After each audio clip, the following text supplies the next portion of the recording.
Mr. Donut's Awesome Math Network. It's the Awesome Math Network. Yeah. Math Network. Yo, we back. Welcome back to the Mr. Donut's Awesome Math Network. Hope you're enjoying the theme music. It's fire. Okay, today's criteria for success. We're building off this is the last video centered on scale copies. We are talking about copies, scale drawings.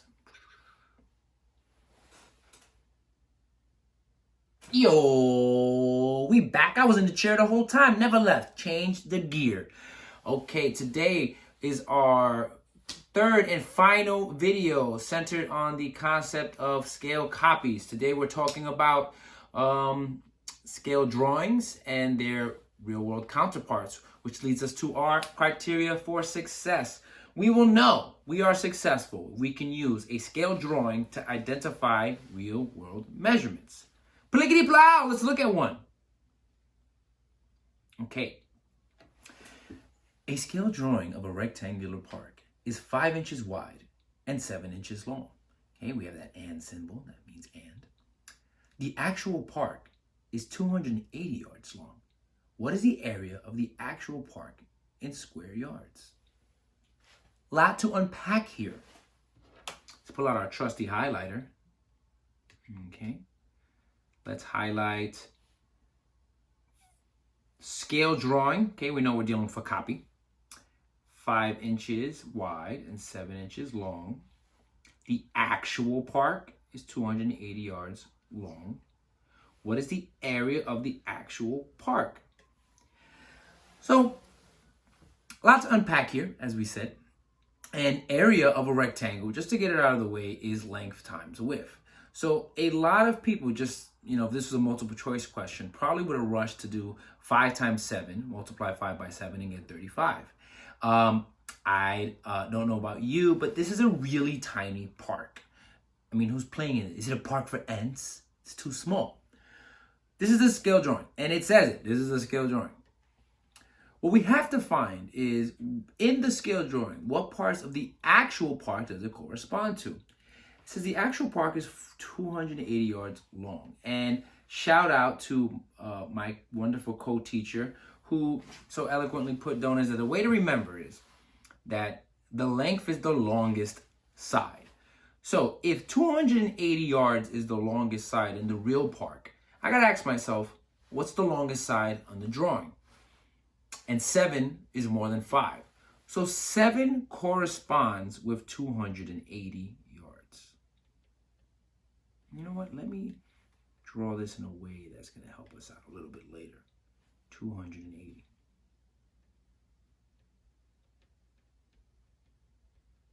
Okay? They correspond. What is the area of the actual park in square yards? Well, I can't figure that out yet, mainly because I don't know the width of the actual park. What I do know is there is a relationship between the number 7 and the number 280. Now the drawing is the smaller one. It's a drawing. It's a map. Maps are smaller representations of real world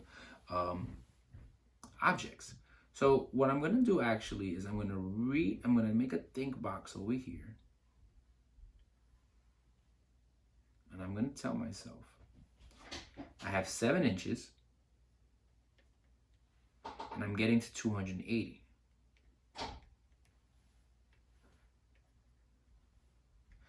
Recall that scale copies, the main operation that's going on is multiplication.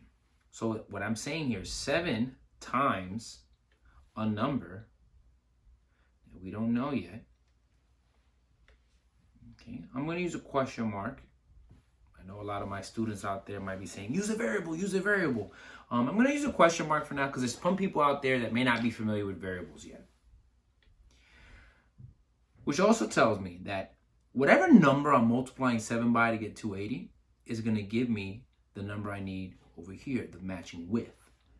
So 5 times that same number is going to give me a number I don't know yet. So if 7 times a number is 280, What operation is going to tell me what that number is? Well, the operation that's going to tell me that is division. Because if 7 times a number gives me 280, that means that 280 divided by 7 will tell me that number. And off the top of my head, and this isn't because I'm a math teacher and I know all the answers. There's some things that I'm going to go over, ways to just kind of like familiarize ourselves with mathematical relationships that will help us do multiplication and division and operations in our head. It's not because I'm a math person, it's because I'm a thinker. I know 28 divided by 7 is 4, which tells me that 280 divided by 7 is 40. So 7 times 40 is 280. And whatever I do to that 7, I have to do that at 5. So I'm going to multiply 5 times 40. Again, I'm going to do it in my head, not because I'm some supercomputer machine. I'm not RoboCop, even though it would be awesome. 5 times 4 is 20, which tells me that 5 times 40 is 200. And we're not quite done. These are now giving me, or I now have the dimensions of the actual park. So I'm going to go back to this figure. I'm going to clean it up a little bit. Please use pencil out there. This is 280 yards. And this is 200. Now, the cool thing is, the great thing is, the simple thing for us is that the park and the drawing are both rectangles, which means that if they're rectangles, we find area with the same formula, which is length times width. So now my final step is to multiply 280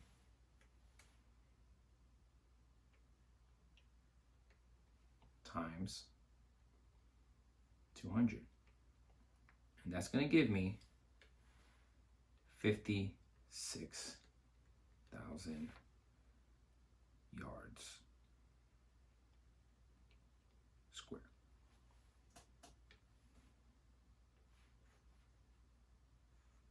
Now that one I did in my head too, but I'm going to save that for another day. I got to have content. Got to keep you coming back. So there you have it, people. We were able to use the information given to us about the scale copy and the drawing to find the dimensions of the actual image or the actual park, the real world example that we're making a copy of, and find out its area. Remember, it wasn't 5 times 7. They weren't asking for the area of the drawing. They were asking for the area of the actual park that the drawing was a copy of, the map. Okay? Oh, almost forgot. Today's episode, the awesome Mr. Donut's Awesome Math Network, is brought to you by my Air Jordan Obsidian 1s. These are fire as well. I got these on an early drop on the Nike app. These are pretty. They're blue. You know, blue goes with everything. It's pretty fire. Had to get them in a 9. I like my 8.5s. I don't like the crease. But you know, it's hard out here for a Mr. Donut's. I hope you learned a lot today. I hope you're learning a lot. Remember, please shoot me a comment. Send me a like. Send me something that you'd like to see. I'm getting a lot of requests for fraction work. So whatever you need help with, I'm here for you. Mr. Donut's Awesome Math Network. It's the Awesome Math Network. Yeah. Math Network.